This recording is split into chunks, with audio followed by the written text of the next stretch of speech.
هاي، عاملين ايه؟ معانا النهارده كيكة اقتصادية جدا. معانا كوباية من المية، كوباية من السكر، كيس بيكنج باودر، كوبايتين من الدقيق، 3 معالق كبار من الزيت، 3 معالق كبار من الكاكاو، ومعلقة من الخل ورشة فانيليا. هنا هنحط السوائل مع بعض. كيك بصوص الشوكولاتة فلافي قوي وبدون بيض ولا لبن. هنا بقى بنحط السوائل بنقلبهم مع بعض، وهننخل بعد كده الدقيق والكاكاو. تمام. وهنحضر بقى صينية مقاس 22 وندهنها بأي مادة دهنية، ونحط بقى في الفرن على درجة حرارة 180 لمدة 25 دقيقة، وطبعا حسب طبيعة الفرن عندك.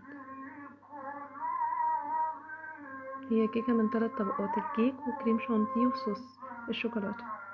هنا بنحضر الصوص الشوكولاتة، وهنعمل بقى 3 معالق كبار من الزيت أو الزبدة، ونص كوباية من السكر، و3 معالق كبار من الكاكاو، ونضربهم مع بعض ضربة حلوة كده وبس.